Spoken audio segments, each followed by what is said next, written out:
Waalaikumsalam warahmatullahi wabarakatuh. Alhamdulillah hari ini kita bersama Bapak Korek ya, Koordinator Regional Sumbakteng Sumatera Bagian Tengah di acara podcast KC Alfa 2024. Nah, di sini kita mengangkat tema yaitu mengeksplorasi kepemimpinan efektif bersama Koordinator Sumatera Bagian Tengah. Sumatera Bagian Tengah ya. Iya betul, Sumatera. Sumatera Bagian Tengah.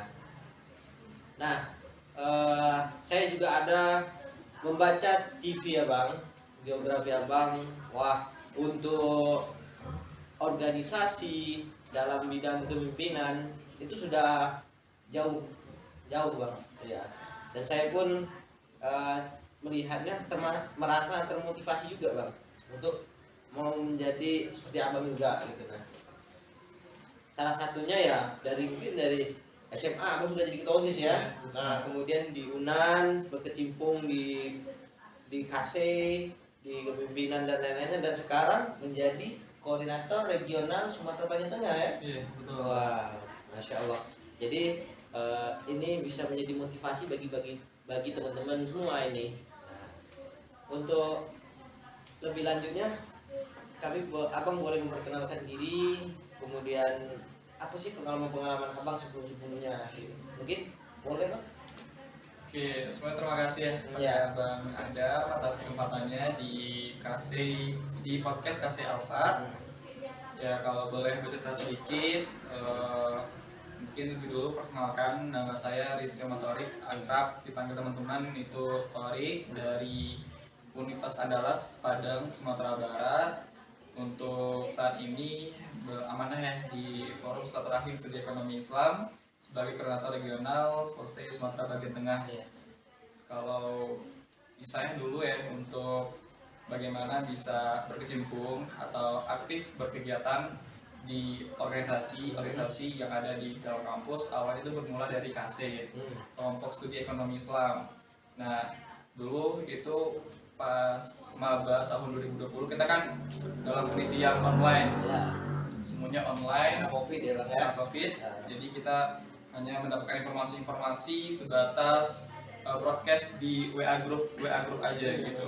Jadi adalah salah satu pesan yang ada masuk ke dalam WA group yaitu terkait dengan KC, Kelompok Studi Ekonomi Islam. Jadi tertarik awalnya ingin mengkaji lebih dalam terkait dengan apa itu ekonomi Islam dan seperti apa peran kita untuk bisa berkontribusi di dalam pengembangan ekonomi Islam itu sendiri.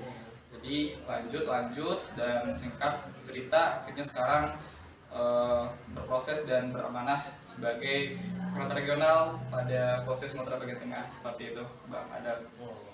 Siap. Di organisasi lain nih Bang di luar kampus mungkin sedikit nih apa yang pernah Bang ikutin nih? Apa kira-kira ya organisasinya di luar dari KC waktu itu? Apa Bang ya? Oke. Nah, jadi ya sebelum aktif di KC, saya juga aktif di Badan Eksekutif Mahasiswa ya, di BEM kampus UNAN. Nah, jadi setelah 2 tahun di KC, itu melanjutkan atau diamanahkan lah di BEM KM UNAN, Badan Eksekutif Mahasiswa kampus UNAN. Jadi diamanahkan sebagai salah satu presidium juga. Kita kalau di BEM itu sebutannya itu kalau untuk ketuanya presiden ya. Kalau untuk BPH intinya atau presidiumnya itu menteri gitu. Nah, saya waktu itu diamanahkan sebagai menteri kebijakan kampus, yang mana menteri kebijakan kampus ini itu bertupoksi ya, memiliki tanggung jawab untuk bagaimana menyampaikan aspirasi dari mahasiswa untuk disampaikan kepada pimpinan kampus seperti itu. Setelah itu baru tahun selanjutnya itu tahun 2023 ya, tahun 2024 tahun ini itu diamanahkan di FOSE, yang mana mungkin FOSE ini adalah organisasi yang eksternal kampus seperti itu. Jadi kalau untuk organisasi ya pernah di internal kampus, KC dan BEM. Kalau untuk eksternal kampus di FOSE seperti itu Bang Adam. Wow, untuk pengalaman organisasinya sampai ke BEM gitu ya Bang ya, di UNAN, lumayan itu ya. Dan juga kalau saya lihat Pak, kontribusinya di organisasi itu cukup luas juga. Relasi pasti banyak Bang ya. Alhamdulillah ya. Nah, oke, siap. Mantap. Kemudian ini Bang, ini kan kita temanya itu mengeksplorasi kepemimpinan efektif.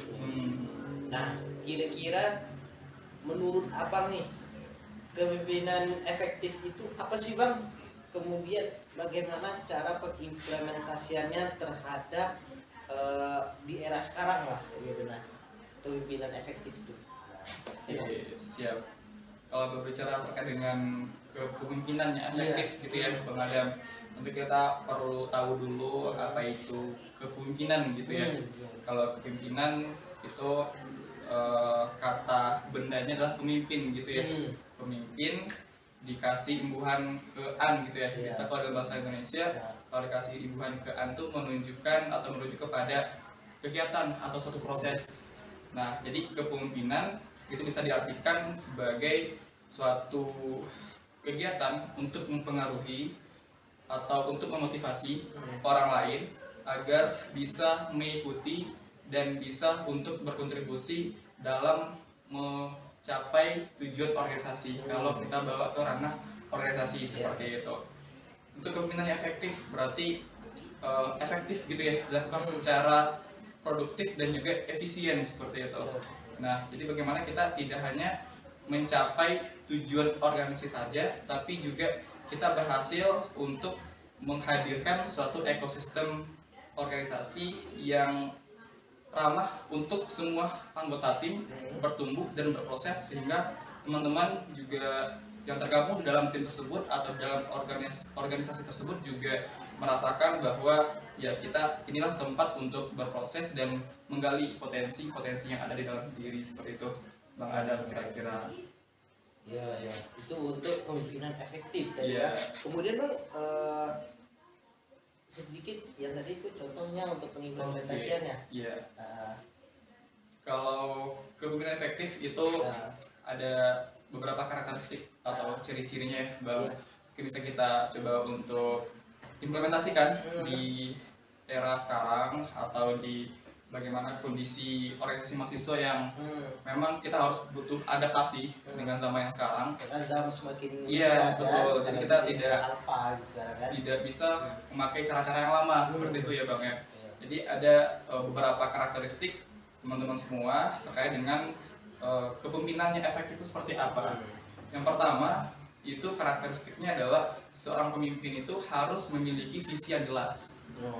Jadi dari seorang pemimpin ya kita udah tahu bahwa kemana organisasi ini akan dibawa gitu, kemana organisasi ini akan melakukan kegiatannya di bidang apa gitu. Itu harus jelas dulu dan itu harus disematkan kepada seorang pemimpin karena memang mereka menjadi patokan tertinggi dan menjadi pedoman di dalam setiap aktivitas yang dilakukan. Terus yang kedua, seorang pemimpin itu harus memiliki kemampuan komunikasi yang baik sehingga pesan yang disampaikan itu bisa diterima dan tersampaikan dengan baik kepada semua anggota tim yang ada. Sehingga dengan itu komunikasi menjadi hal yang sangat penting ya kita untuk kelancaran atau untuk meminimalisir hal-hal yang tidak diinginkan, kita butuh komunikasi yang baik untuk menciptakan suatu kepemimpinan yang efektif seperti itu. Terus yang ketiga, kita seorang pemimpin tuh harus bisa menjadi seorang motivator nih Bang Adam. Seorang motivator maksudnya adalah ya seorang pemimpin atau seorang ketua ya di dalam satu tim ya harus selalu memiliki vibes yang positif, tidak pesimis gitu ya. Jadi banyak kita temukan kalau di dalam suatu tim itu pasti bakal banyak dinamika, bakal banyak masalah-masalah gitu ya. Drama-dramanya lah. Iya, drama-drama. Dan di situ peran pemimpin bisa menjadi seorang motivasi. Jadi seorang yang memotivasi gitu ya, agar konflik-konflik atau masalah-masalah yang ada itu bisa diselesaikan dengan cara-cara yang baik seperti itu Bang. Dan terakhir nih paling penting untuk karakteristik seorang pemimpin yang efektif itu mampu untuk memiliki skill decision making yang baik, yang tepat gitu, mengambil kebijakan yang tepat di dalam situasi yang berubah-ubah. Nah, jadi kita butuh pemimpin yang bisa untuk mengambil kebijakan yang multidimensi. Maksudnya tidak hanya dalam satu sudut pandang saja, tapi juga mengambil kebijakan berdasarkan sudut pandang yang lainnya seperti itu, Bang Adam. Kira-kira seperti itu. Jadi biar tidak kesenjangan lah. Iya, Jadi, betul. wah, itu sedikit apa namanya, penjabaran tentang pemimpinan efektif dari Pak Korek tadi. Iya. Iya. Dan itu juga mungkin bagi teman-teman yang bingung, nah ini bisa nih dijadikan referensi sebagai ilmu lah gitu. Oke, mungkin kita lanjut lagi di pertanyaan berikutnya nih Bang. Oke, siap. Nah, selama Abang menjadi seorang pemimpin, pengalaman yang berkesan itu apa Bang? Nah, kemudian juga hal-hal sulit yang pernah Abang pecahkan di dalam kepemimpinan Abang tuh apa sih paling sulit nih? Wah, ini sulit gimana ini ya? Nah, gitu. Yang berkesan itu apa gitu kan? Wah, ini mudah nih ya. Kira-kira apa nih Bang pengalamannya? Oke, yang pertama ya, pengalaman yang berkesan. Tentunya kalau kita menjadi seorang pemimpin ya, dalam sebuah organisasi itu adalah sebuah wadah untuk kita dalam mengekspresikan diri kita gitu dalam hal ya berorganisasi, dimana kita dilatih untuk mengambil suatu keputusan nih Bang Adam, dan keputusan ini pasti berpengaruh terhadap orang banyak. Nah, jadi pengalaman berkesannya adalah di situ sih sebenarnya kita diberikan kepercayaan untuk bisa mengambil keputusan, dan keputusan itu bisa berdampak untuk banyak orang. Misalnya yang paling berkesannya. Terus tadi yang kedua masalah masalah paling sulit nih masalah paling sulit selama aktif gitu ya di kegiatan organisasi. Nah, sebenarnya kalau untuk masalah tersulit itu sebenarnya sesuai dengan bentuk dan seperti apa organisasinya. Kalau pada umumnya mungkin ya kita bisa ambil contoh umumnya ya di kampus, internal kampus atau di eksternal kampus, yaitu biasanya kita bakalan akan dihadapkan dengan masalah-masalah yang setiap tahun akan berulang. Salah contohnya adalah masalah-masalah terkait dengan internal gitu ya, internal organisasi. Jadi kita perlu suatu skill untuk memanajemen konflik di internal.